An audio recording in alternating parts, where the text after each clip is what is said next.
Singularity. I'm sitting here with my friend Ramez Naam, who is the author of 4 fantastic books, 2 non-fiction ones, such as The Infinite Resource and More Than Human, and the ones that totally got me hooked up on his soon-to-be trilogy, starting with Nexus, going to Crooks, and ending in... Apex. Fantastic. So let me begin our conversation by saying thank you very much for being with us today, Ramez. Thanks, Nicola. It's great to be here. Fantastic. And so finally, after 2 previous interviews, I get to talk to you in person. How can we do that any better? It's awesome. Thanks for coming to Seattle. It's fantastic. Yeah, it's my pleasure. So let's jump right in by asking you this. Mez, if you were to describe yourself in a couple of words, how would you do that best? Oh my gosh. I'm a computer scientist. I'm also a writer. I write science fiction and nonfiction, all of it about the future. And since it's all about the future, and since it's both fiction and non-fiction, which one do you think would be the one that's more impactful, the fiction or the non-fiction? They both have impact in different ways. The nonfiction is about serious policy issues. With More Than Human, I was arguing that we should embrace the idea that we should let people modify their own genes and bodies and brains. And with The Infinite Resource, I was arguing for policy around energy and climate and so on. But with fiction, is the only time that you get somebody calling you and saying, you kept me up till 3 a.m. reading your book. And that's a different kind of emotional impact that is also very, very satisfying. Mm-hmm. And by the way, that's exactly what happened with me. I started reading your book, Nexus, probably about 7:30 or 8 o'clock at night. And I promised my wife that by midnight I'll be in bed. And then next morning she woke up to find me finishing your book. And both of us got in a lot of trouble in a way. So you did succeed very much in that sense. Excellent. But let me ask you, are you looking for any deeper impact rather than just keeping my attention for 12 hours or so? What's the deeper impact that you're going after with the fiction book? I am. Nexus and Crux are near-future sci-fi with a nano drug that links brains. And so they're arguing, it's a world where this sort of technology has been banned. And so it's sort of an X-Men-like story in a certain sense, arguing that we ought to not fear and stigmatize people who are different from us. But they're also a critique of the U.S. war on drugs. They're also a critique of the U.S. war on terror. And also, though I started writing them before the NSA revelations came out, they're really a critique of the surveillance state. Again, ironically, I didn't know all the things we know now before I wrote either book. So I am hoping, in sort of a Cory Doctorow sort of way, to influence people's opinions on those issues of civil liberties through the book. And I think I'm having some impact with that. Mm-hmm. So yeah, exactly on that topic, let me ask you then, what is science fiction? Because when I interviewed Cory Doctorow said, and what is science fiction all about? And Cory said, science fiction is about the present. In his view, science fiction is terrible at predicting the future, but it's very much a reflection of the present. And in a way, it's a thought experiment which allows you to sample a particular element of the present and put it in a petri dish and grow it to its ultimate potential and investigate the impacts. Right. Well, I think science fiction is very, very big and very encompassing. There's a lot of science fiction is basically just action-adventure stories in spaceships with lasers. And it's not very different than military stories or any other action film that you might watch, just having set in space. Other science fiction does really try to predict the future, and you can see Arthur C. Clarke, predicting and maybe even inspiring the idea of communication satellites, or Jules Verne potentially really inspiring the idea of true underwater submarines. So there is some real futurism happening in science fiction, or even to a certain extent, Asimov in the Foundation series was trying to posit an economics that is orders of magnitude more sophisticated than economics that exists today. But I'm with Cory, actually, that any science fiction, any literature written reflects the present day. And I hope that any book that I write changes how people look at both the future and the present. And I can't write fiction without writing about the issues that I care about deeply. And there are issues that I care about, both in terms of technologies that I think are cool, future issues that I think are important, and present issues that I think are very important and that we ought to take action on. Now, we covered a little bit about the fiction part. Let's talk a little bit about the science part, right? So is it fair to say that science fiction inspires science, as you gave the example of Star Trek, or is it even more fair to say that science fiction takes the ideas of science already existing and sort of puts them into the public sphere? In other words, which is first, the chicken or the egg? I think there's some of both. I don't think you can say where one starts and the other ends. Let's talk, you mentioned Star Trek.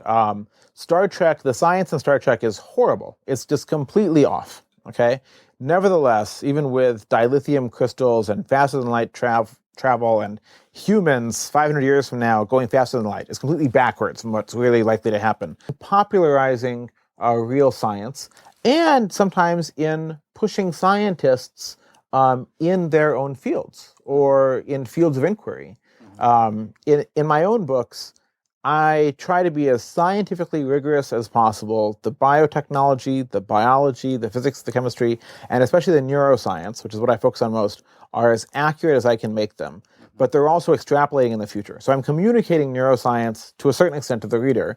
But I hope also that neuroscientists are reading my books, and I know some are, and are saying, whoa, that's pretty cool. Maybe we could head in this direction. And are maybe getting a little bit excited about their own field. Because often scientists are so focused on the difficulty of getting the next experiment 6 months down the road or a year down the road to work that it can kind of suck the enthusiasm out of the 10-year, 20-year roadmap. I've had scientists come up to me and say this. And I recently had a really prestigious neuroscientist come up to me and say, could you come and talk at my institute full of neuroscientists about the 20-year roadmap of neuroscience? He knows much more about neuroscience than I do. So do all of the people I would be speaking to. But for him, what's interesting is I know passably a little bit about neuroscience and can channel some excitement about a time horizon that his working scientists don't have the luxury of thinking about because they have to get this next experiment and this next paper done. So I think there's a cycle of things feeding off of each other between real science, public perception, and future speculation. So the theme, really, well, let's start with the story a little bit. Nexus, the first book, is also the name of a technology in the book. It's sold as a street drug. You got a vial of a silvery fluid that you drink, and it's really a nanotechnology that gets in your brain and attaches to the neurons of your brain. And if you and I both took some, these nanobots would connect us sort of telepathically. They would, via Wi-Fi, essentially, connect our brains together. Brain-to-brain communication. That's right. And this technology in the year 2040 is highly illegal because similar technologies have been used in terrorist attacks, have been used to take over people's minds, have been used in bad ways. So a number of technologies, research into AI, biotech, nanotech, are highly curtailed. So the storyline is basically my protagonists are young scientists who get caught making improvements to this tech because they're idealistic. And it's really a story about conflict between different powers, some of whom are trying to suppress this sort of technology, mostly governments.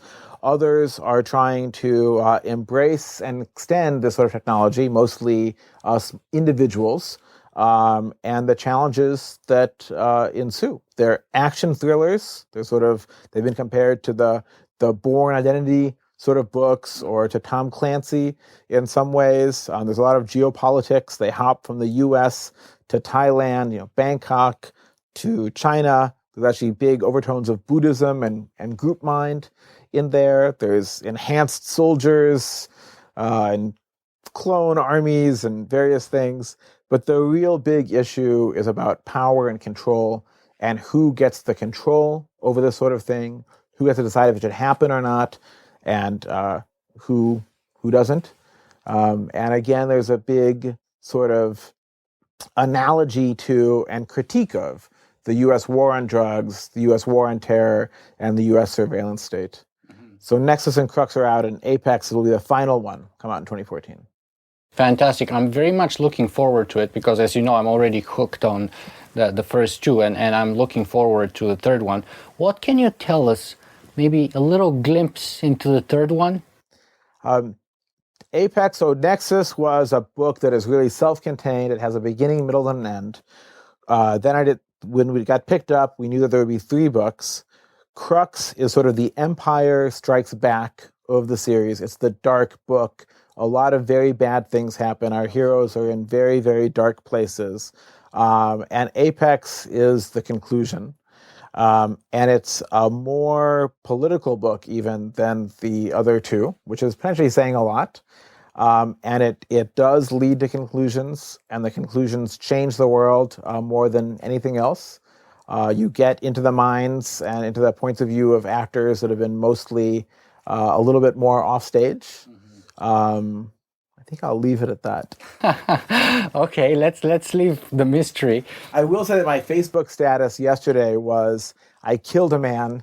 It took longer than I expected. Oh my God, I don't even want to ask who that was. No spoiler that in one of my novels somebody dies. So I don't want even to ask. I hope it's not the person I'm thinking of. But let me ask you this.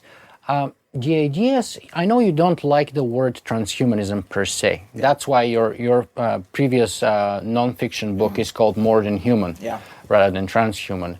But is it fair to say that it's the same ideas that you had explored in non-fictional format that you moved into the fictional format afterwards?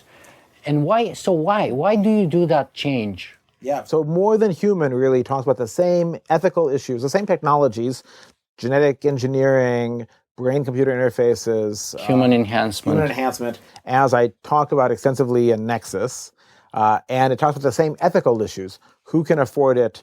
Who gets control? What should be legal and illegal? What happens if you make it illegal? Do black markets spring up? Does that make it less safe? Does that make it more expensive? Should you actually throw people in jail for trying to enhance themselves or their kids? So they're actually very, very closely related. It's just one of them has more explosions, I would say. And why did I do it? Well, fiction is really, really fun. I grew up reading sci-fi. I grew up reading Greg Bear, whose office we're in right now. And so it's actually way more engaging to read the same story in fiction than to read a nonfiction book about the same topic, it turns out, at least for that topic. Do you think that this kind of tool allows you to reach audience or people that you otherwise would not reach? Because my impression was that while, More Than Human is a fantastic book in its own right, Nexus went out of print very quickly, I think, if I remember. So it was a very quick bestseller. So my impression is that it allows you to reach people that you otherwise wouldn't reach, and also the scaling is much bigger, perhaps, much more popular audience. Nexus is definitely reaching many, many more people than More Than Human ever did. I mean, you can just see it's got more than 300 reviews on Amazon. It's got blurbs and reviews from people I love. Cory Doctorow and Charlie Strauss. He's a big fan of the trilogy, yes. Cory. Yeah. I'm a big fan of Cory's too, so it's great when the people who you love like your work. And it's been optioned as a movie by Paramount and Darren Aronofsky. So if that gets made, even better. And I trust that someone like Aronofsky would include some of those themes, some of the trippy psychedelic elements of mind-to-mind communication, and some of the questions of ethics and politics that go into it too. I think he would do well. So fingers crossed that happens. And yeah, it's been tremendously more effective at getting the same ideas out. So tell us a little more about the movie. That's absolutely fascinating, and I'm very happy to hear about it. Well, they say, nothing in Hollywood happens until it does.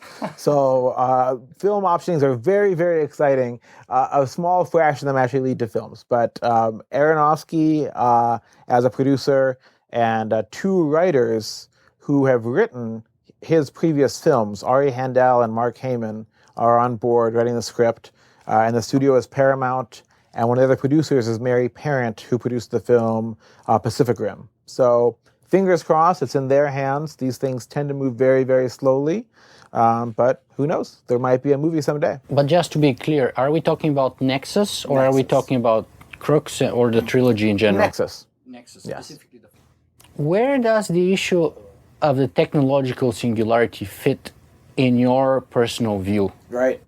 The singularity is a very, very big concept. Let me preface what I'm about to say with saying that I'm a huge optimist. I love technology. I think technology's been a incredible positive force in human affairs, and I think we're seeing an incredible acceleration in the pace of technology over the last century and a half, and maybe over the last few decades.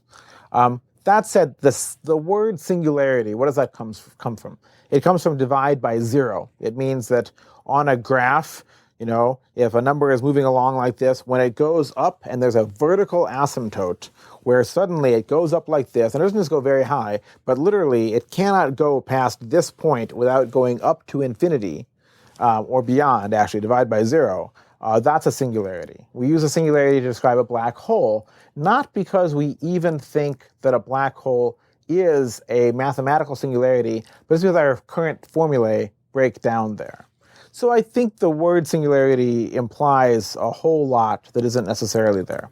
So more specifically, Werner Vinge's view of the singularity was an intelligence explosion. This idea that a intelligence could arise that was smarter than humans. Let's say an n+1 intelligence. And let's say it was an AI. And this n+1 AI could then go and design an n+2 AI. And that n+2 AI could then go and design an n+3 AI. And then infinite self-improvement. Yes. And potentially each of those cycles would be shorter than the last, which means that you would have infinite self-improvement and on shorter and shorter cycle times. Great. That sounds very appealing. The last invention we ever need to make. Yes. The empirical support for that idea is lacking. It's severely lacking. Okay? We already have smarter than human AIs. We have entities with much, much brain power than AIs that are working on improving themselves. I'll give you an example of one. I know of one in Portland, Oregon, where Will came from. Or outside of Portland, Oregon. It's called the Intel Corporation. It employs something like 100,000 human brains, unknown numbers, probably millions of microprocessors. It devotes billions of dollars in capital to building factories for building more microprocessors. It is almost as close as you can get to Vinge's idea of an entity that is trying to design the next version of itself to be smarter and smarter.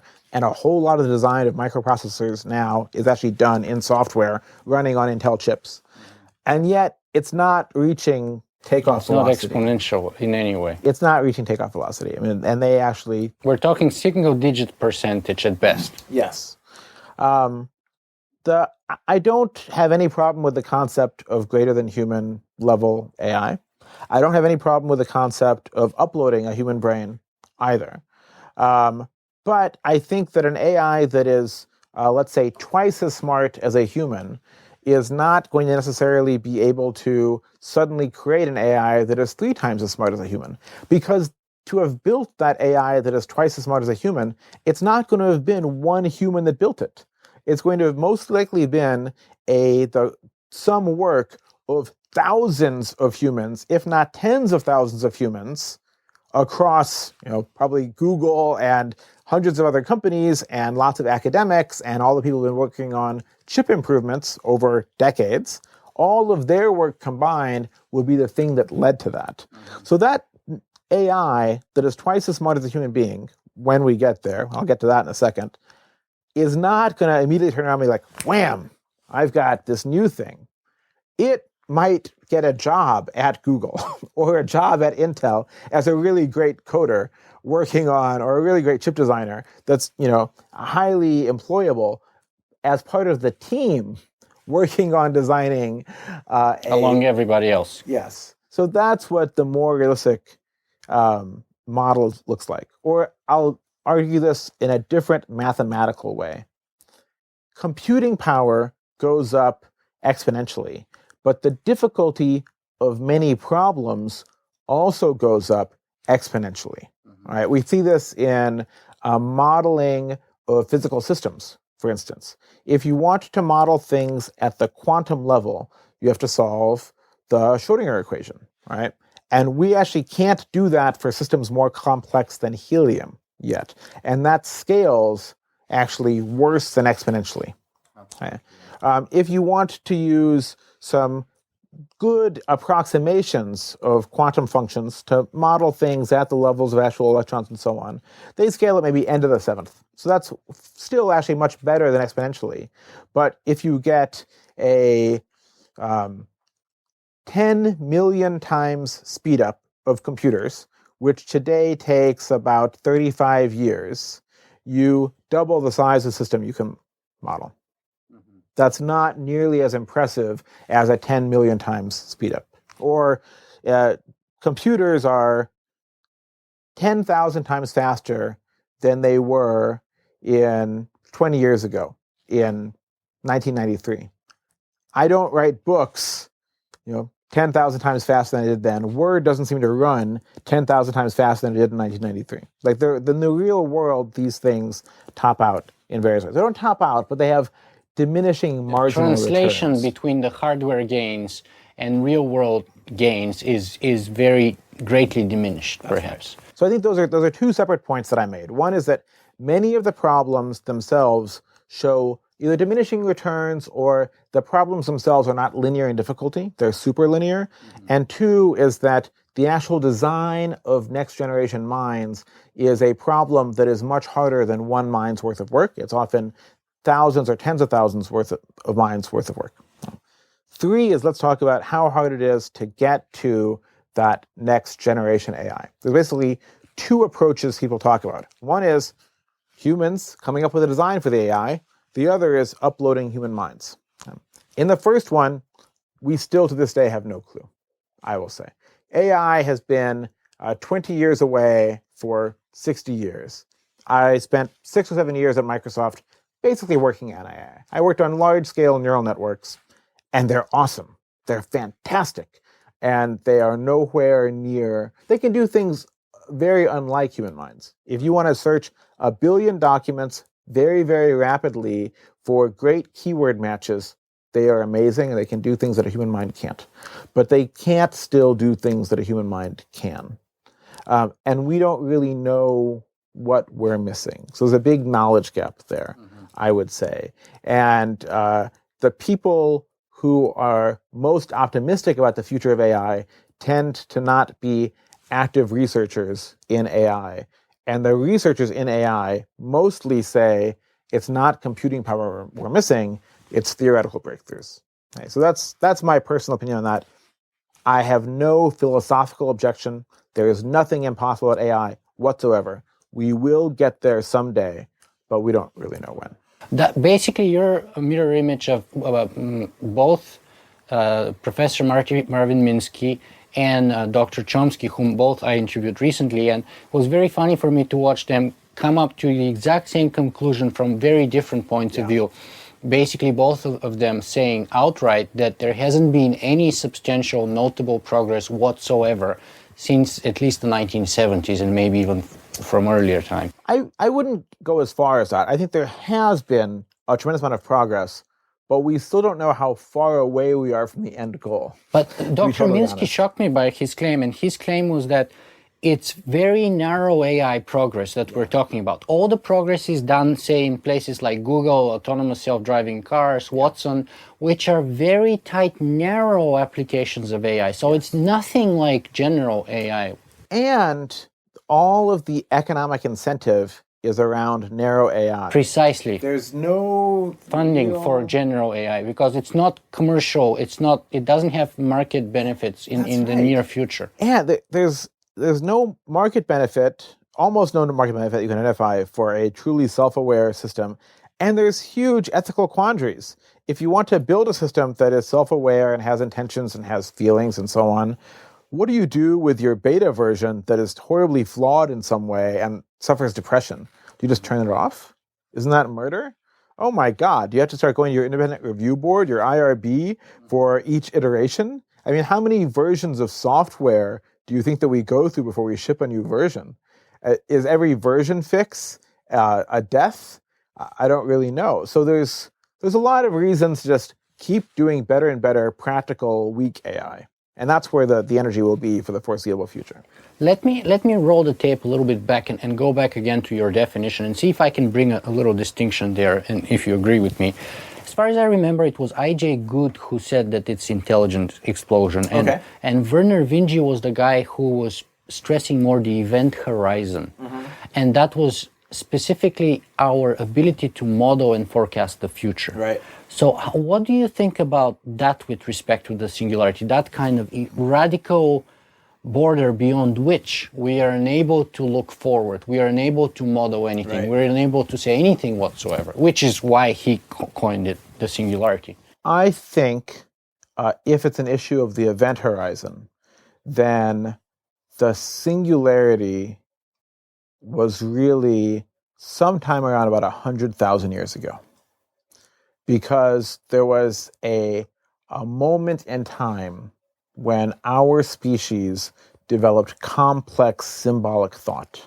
And the forerunners of our species, though they had fire, they had simple stone tools, did not have the cognitive abilities or the communication abilities to be able to talk about or model what the future was.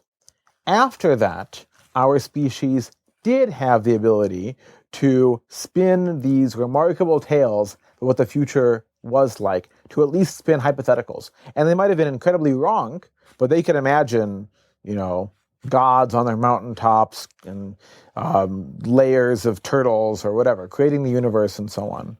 And there's been a variety of levels of gains in our ability to abstract the universe since then.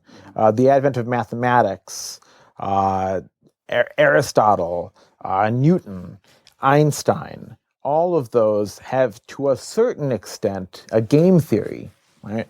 Economics, all of those, to a certain extent, have actually given us more ability to understand what the future will be like.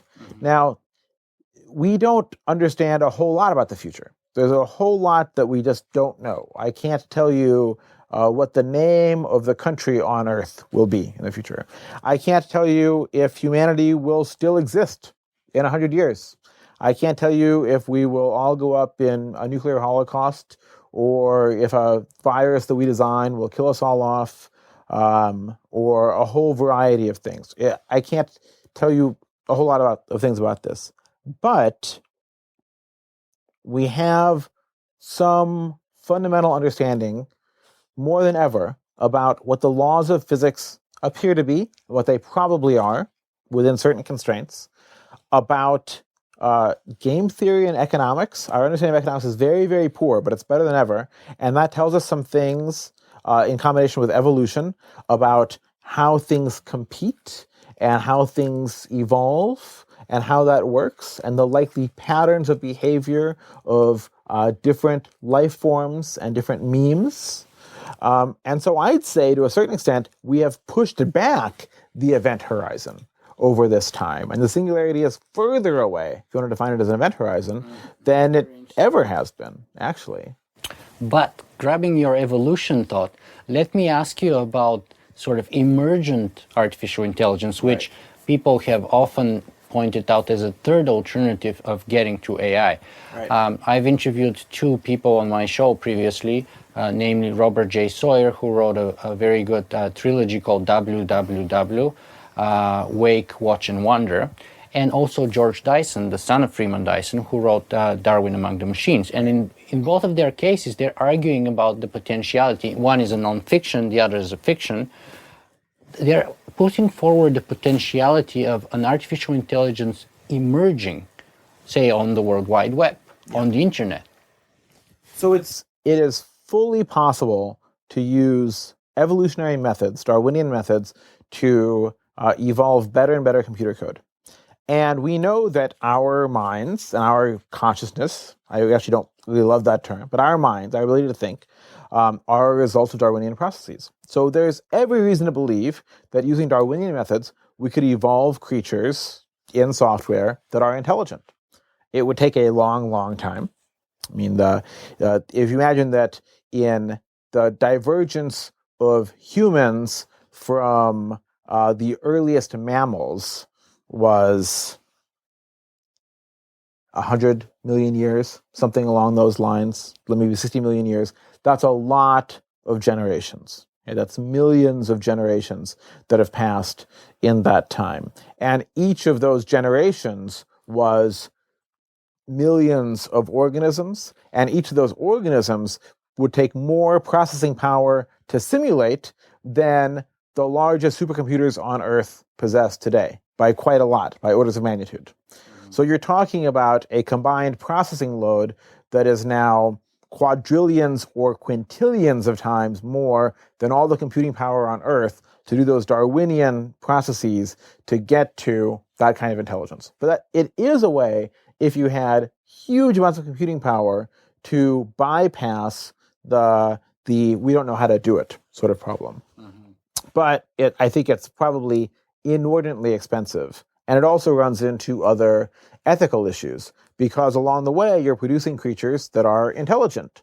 And in this Darwinian system, you're having to kill off the ones that you think are less intelligent. What are you doing? You're giving IQ tests to AIs, and the ones that score an 86, you axe, and the ones that score an 87 get to breed and produce better ones?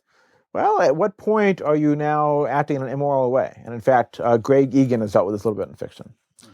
But I think you're also getting a slightly different point, which is that it's not just Darwinian, but that there's some sort of just holistic emergent event where, by just sort of sufficient complexity, the internet as a whole becomes conscious. And I think that is extremely unrealistic, sort of woo-woo mystical thinking. Right? And I will first say, I used to think that might happen. So I'm criticizing myself in saying this. But the reason I think that is, why do we have intelligence? Why does this particular structure of neurons have intelligence? It's because this structure isn't random. It's not a random alignment of neurons. We take as many neurons as we have, about 100 billion, 100 trillion synapses, put them together in a random alignment. Will it have intelligence like we have? No. No way, no day. It will be something that has electrical potentials, and maybe it has some sort of vague sensations or something. I don't know. It won't talk. It won't think. It won't do math. It won't model. It won't run a body. It'll be vegetative. Okay? That's what it would be like. The reason we have intelligence is because billions of creatures before us went through this fitness test, where if they were unable to model the world around them successfully enough to avoid that bear, they died. And the ones that were good at knowing where the bear was going to go, or communicating to their friend, you go around the back, I'll go around the front, those lived long enough to breed. Or the ones that were cunning enough to trick their enemies into killing each other and thus monopolize the local area, prospered. And so it was a continual intelligence test, a continual test of the ability of organisms to model and manipulate the environment around them. And the internet as a whole, or the planet as a whole, or the universe as a whole, or any of these holistic systems that people think might be conscious, haven't gone through tests like that. They're not the end product of a Darwinian process of billions of cycles where all the rest have been weaned out of testing like that. So I see no reason to think that that's just going to happen. So let me go back to the second scenario then, about mind uploading and connecting that to the synapses and the 100 billion neurons that we each have in our body. How is that for a high potentiality for bringing forth the technological singularity? Mind uploading, basically. I don't know about that. I'd call that a singularity, but I think that's the most likely scenario that I see right now for creating a human level or greater intelligence in a software hardware substrate. That's one. The basic idea is, can we scan the exact wiring of the human brain, simulate it in software, and run it on a very large computing cluster? And you've seen now that two teams, the Blue Brain project at IBM and Henry Markham's project, funded now by the EU, have both made claims about very large-scale successes, simulating large part of a mouse cortex at 1/40th the speed, simulating 1/10 of a cat cortex, again, like 1/80th speed, something like that. Just for the audience, those are the projects of Demet Ramotka, and Dr. Henry Markram in the EU. That's right. That recently won $1 billion funding for the next 10 years for the Human Brain Project. That's right. So there are very serious projects, one funded by IBM, one funded by the EU, both working in parallel and competing on being able to simulate a human brain in hardware and software. And again, I will say philosophically, metaphysically, neuroscientifically, there is no problem in my mind with that working. If you had a sufficiently detailed and accurate simulation of a human mind, of a human brain running in software on a sufficiently fast computer, you would have a thinking, feeling, operating intelligence. Let me stop you right there for a second, because paradoxically, this is what my inclination originally was. And yet Dr. Marvin Minsky, in his view, said that's the biggest waste of time and resources. And in his view, it's not only going completely in the wrong direction, but it may actually lead to what he called a nuclear AI winter. Because his point is that unless you have an overarching theory of mind, you have no idea where you're going with all that research. And you cannot actually, therefore, produce any reasonable progress or idea how to make artificial intelligence in any way whatsoever. Well, I think the structure of such a mind is going to be very different than anything that we would build from the normal AI path. But it would have a very big advantage over anything that we do currently in neuroscience, which is the big limit in neuroscience is actually being able to monitor and interact with enough neurons. And a mind running in software, you could, by definition, monitor what's happening with every neuron, and you could start experimenting with what happens if you intervene in this area and so on. The challenge with that, and so Ray Kurzweil, for instance, would say that by 2045, we will have enough computing power to be able to simulate a human brain in software. And so I write about this a little bit at the end of Crux, because I deal with a potential AI upload, or a potential upload, let's say, in that book. And I would say there's a couple challenges. One is we have no non-invasive scanning technology that can get to the right level of detail. So the only way we know of to get your brain, or any human brain, scanned at that level of detail right now is to cut it with a diamond knife. I mean, actually, the micron level. Yeah, we plasticize your brain, or plastinate your brain. We chop it up into like very small cubes, like less than a centimeter on a side, and we use a diamond knife to slice it, maybe 5 nanometer thick slices, and then we use a scanning electron microscope to scan very, very tight. And then if we had several thousand scanning electron microscopes and a budget of about $1 billion, we could scan your brain, let's say, if you volunteered. And then we could get that up there. So you would not survive the process. At least your meat body would not. That's why I wouldn't volunteer. Yeah, but let's say you had terminal cancer, you were about to die, you just had died, and we froze your brain right then. So we've got a chance there. Okay? So that's issue one. But again, if you're the right kind of person, it could be okay. Issue two is that actually the brain is way more complex than most of our estimates would have us think.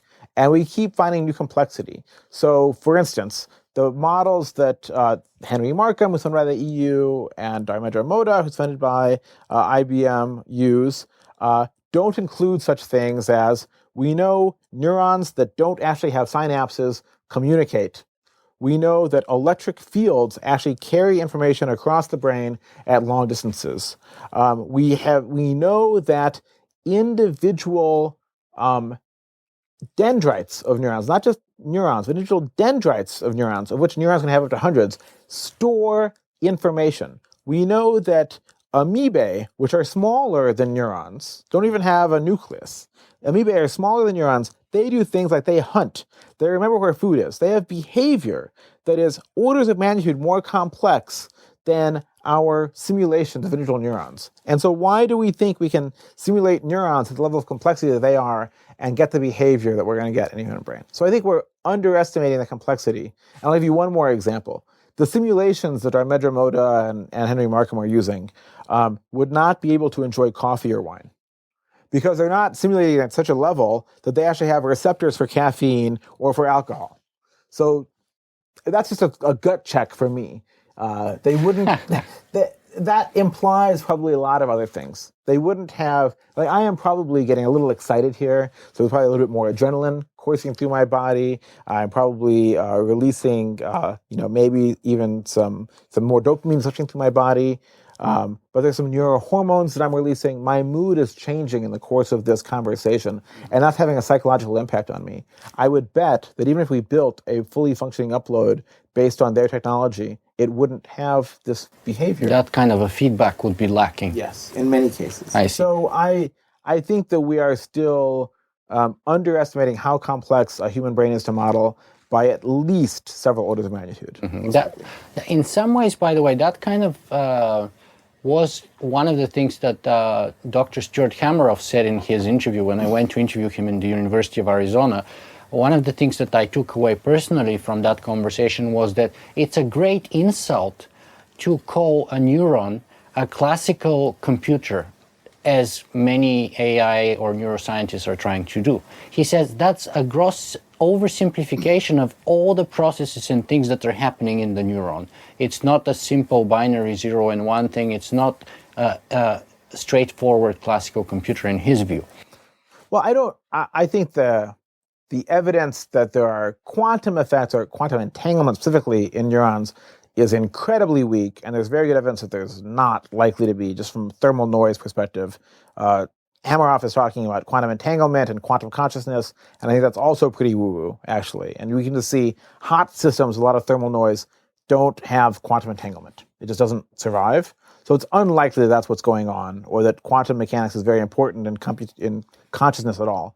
But even as just as a classical computer, it's very complex. It's a neuron is a machine that has billions of moving parts inside of it. And so you're not going to model it with a little simple spiking function. It has a lot more computing going on inside of it than the current systems. Ramez, I want to move on our conversation a little bit more to the social, political, and other implications of the technologies that you discuss in your work and in your book. And I remember one of your characters in the first book, Nexus, says in one point, there's a war coming. And then we have the unfolding of the whole novel. So let me ask you, is there a war coming? I don't think so. In the book, one of the characters says there's a war coming. She's a Chinese scientist. She says there's a war coming, not between the U.S. and China. This is 2040, so this is sort of a Cold War between the U.S. and China. There's a war coming, she says, not between the U.S. and China, but between human and post-human. And that's because I portrayed it as the world is clamped down on these post-human and transhuman technologies. For fiction and for effect, I wrote it that way. Just more fun. And because I want to make a point that restricting technology and restricting people's freedoms isn't necessarily productive. And if people really want something, especially for something to improve their own lives, they're going to find a way to get it. Realistically, though, there's no war against cell phones. There's no war against LASIK. There's not even really a war against using modafinil to stay awake. There's a war on drugs. There is a war on drugs. And Nexus is a drug in your book. Yes, Nexus is a drug, and that was an intentional choice as well. And it's a very smart drug. It's a very smart drug. But there's not much of a war on smart drugs in the U.S. Not yet, because maybe we don't have the smart drugs being as smart as we describe. You know, it's possible, but what I see in society in general is there's an attitude in this country and in many countries that recreational drug use is immoral and should be clamped down on, though even that is faltering in some ways. But the attitude towards enhancement technologies of various sorts is mostly, when can I get it? There's some exceptions to that. The use in sports brings up fairness issues. There's always hand-wringing about, oh my gosh, what if the neighbor's kid can afford this enhancement tech and I can't? But mostly that's about access. And so what I see mostly in enhancement technology in the West, and it's even more true in Asia, is one will appear, there's some hand-wringing about it, but mostly when people get access to a new technology and they see that it's safe, they see that it's cheap enough to afford, a few other people have used it, and so it's no longer weird, and the benefit is large enough, then they start to embrace it. There's an early adopter wave, et cetera, et cetera, et cetera, until it becomes mainstream. And smartphones were, there's one in my pocket, probably one in yours, they were pretty weird at first. Google Glass, I don't know that Glass will ever take off, actually, to be totally honest. I'm just not sure it's the right product. But Glass, I don't know, looks very, very dorky right now. But if they come up with a version that is useful enough and cheap enough, it will take off. And you don't see a war against Google Glass. Maybe there'll be a war against wearing glass while driving. That's for other reasons. So, Mez, let me ask you about some of the other potential implications besides conflict, such as, for example, Big Brother, as we have been witnessing it, or alternatively, technological unemployment. Yeah. How important of a role would they play in shaping our world in the next couple of decades? Because according to many people, we're only going to have better and more technology to create bigger and better Big Brother than what we already have, which is pretty amazing, as we have been discovering recently. And also, more and more people will be supposedly finding themselves unemployed. I think those are two excellent, excellent questions. And they are two of the biggest issues on my mind in terms of how the near future will play out. And in fact, after Nexus, when I write my next book, one of the things I'm thinking about is technological unemployment as a topic to deal with. In terms of Big Brother, let's address that first. Like, we are certainly seeing that technology has made it more possible than ever to do things that were once only dreamt of. It hasn't worked out quite the way that Orwell imagined in 1984, because he didn't imagine that communication technology would be used so much for peer-to-peer technology. So there's less effectiveness of technology as a propaganda tool now, more effectiveness of it for surveillance.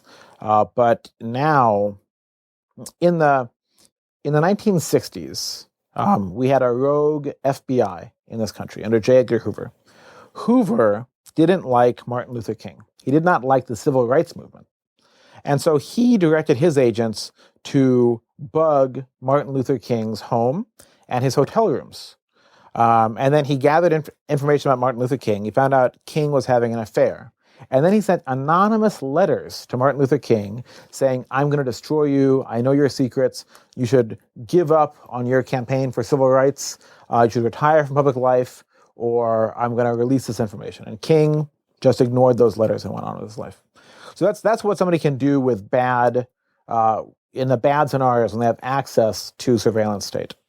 The situation now is 10,000 times worse, because in Hoover's age, he had to have FBI agents actually break into MLK's house when King wasn't around, actually go into those hotel rooms to place physical bugs. And now it turns out, any one of thousands of contractors at the NSA could just type in the right keywords, choose from a list of justifications for why it was okay for them to do this, from a keyword list, after getting training, instructing them in how to choose the keywords properly so the court wouldn't really notice, and then just find out whatever they wanted to find out of what you were doing.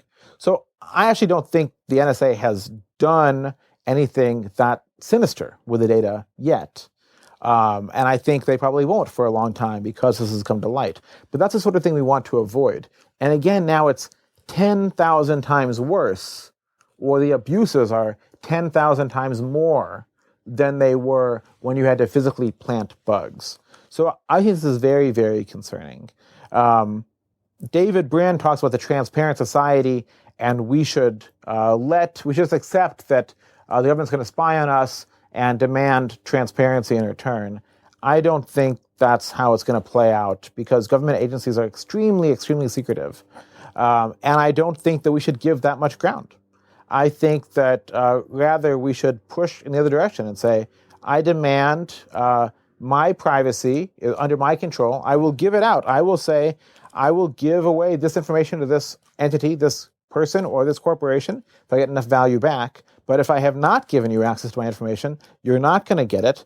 And we should demand transparency from our governments on a wide variety of topics. There should be some secrets in some cases.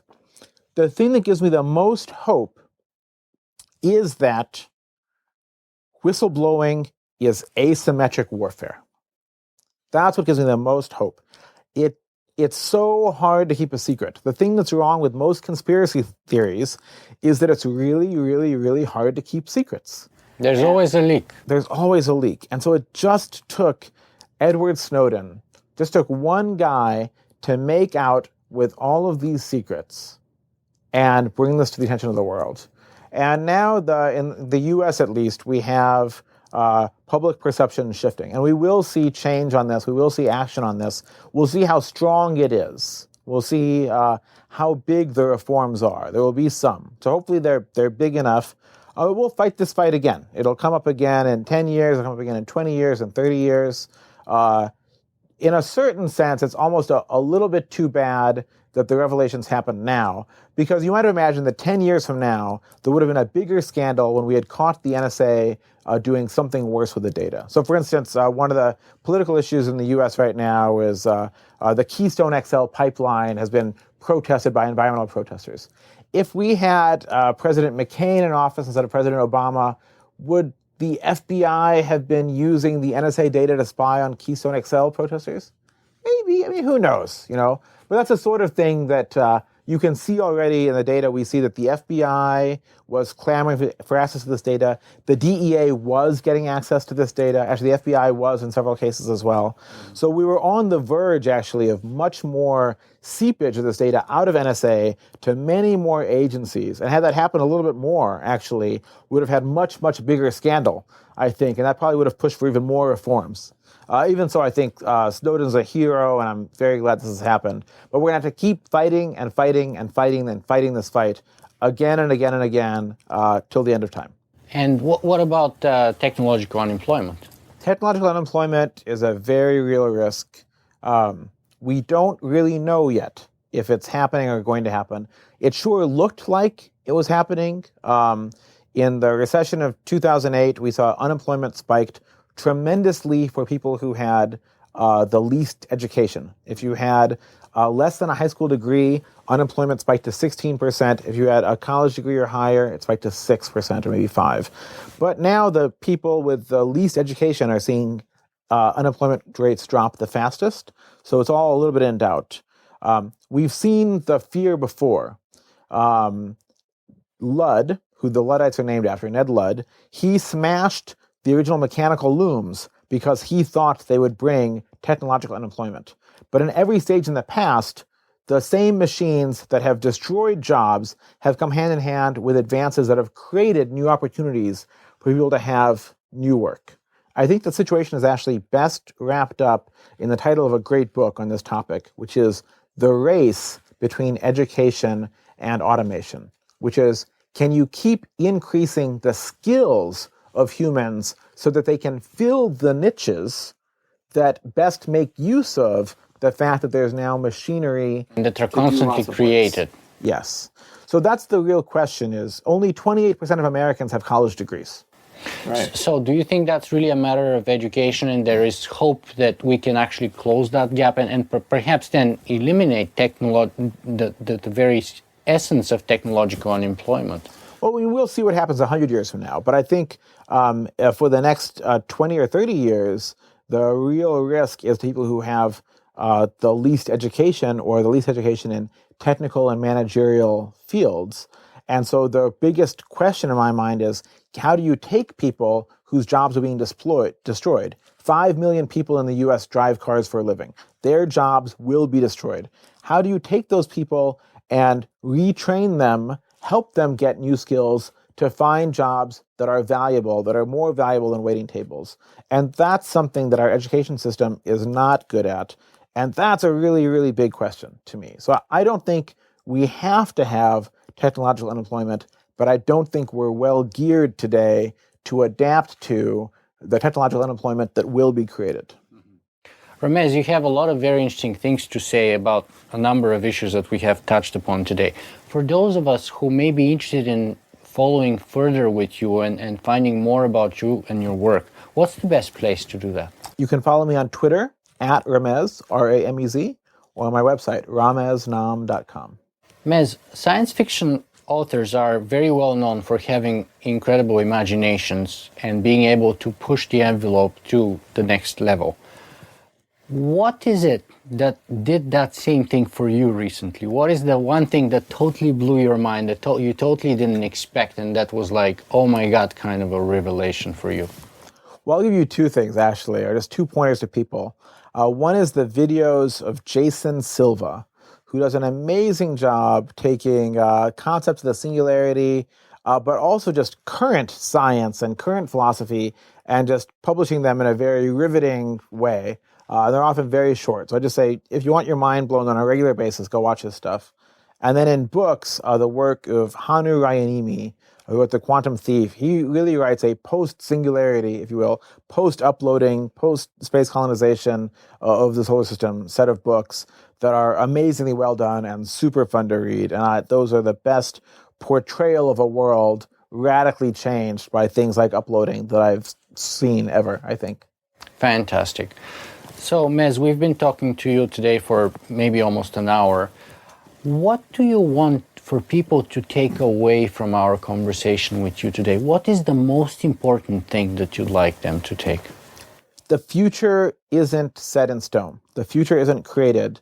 The shape that it takes depends quite a lot on the choices that we make as individuals and as a society. The policies that we choose on things like the laws of what's legal and what's not legal, on things like the laws about how we help people retrain for new skills after their jobs have been destroyed, matter tremendously. And we can make a better future even than the one that we're likely to get automatically. The future is likely to be very, very excellent, but it can be even better if we make the right choices together. So that's the number one thing. Ramez Naam, thank you very much for being with us today. Thank you. Thank you.